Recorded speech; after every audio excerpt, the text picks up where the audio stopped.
working at the White House, the National Security Council, was unimaginable.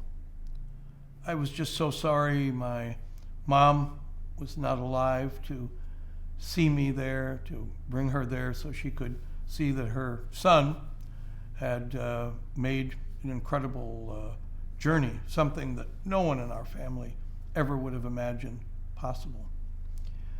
And as I walked into my new office on the 3rd floor of the National Security Council in the old executive office building and look out the window and see there's the White House, it made me reflect on how just 10 years earlier, in 1964, in May of 1964, in Dubuque, Iowa, when I graduated from Loras College and seeking to earn money to hopefully pay for graduate school.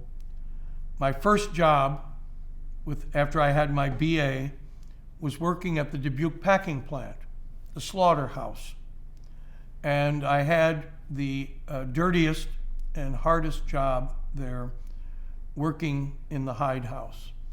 So in animal packing company, where animals are slaughtered and cattle are slaughtered, it's done in a process where after they've been killed, their hides are stripped off them in large pieces, one large piece, and they drop down from the animal into the back of a dump truck. And when the truck is full with enough hides, it drives out of the slaughterhouse. Another truck comes in to take its place. And it drives over to an area, it's covered, but it's sort of outside and covered.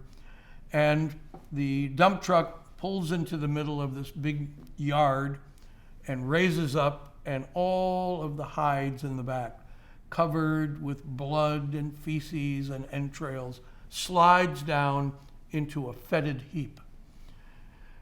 And my job, along with others there, was to reach in and one by one pick up these hides, pull them straight, lay them down in a pile. Somebody else will shovel salt onto them so that they would be preserved and eventually could be turned into leather or other processed materials. It was a terribly dirty job. Your clothes were filled with blood and dirt. You stopped biting your fingernails after that.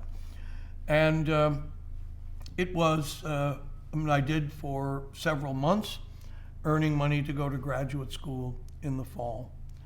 Now here I was, 10 years later to the month, May of 1974, having gone to graduate school, gone to Vietnam, had these incredible array of experiences there, and now walking into the White House. Richard Nixon was president at the time. The fate of South Vietnam hung in the balance, and I would, over the next several years, become involved in all the issues surrounding the fall of Saigon and also witness Nixon resignation from office and Gerald Ford becoming president of the United States.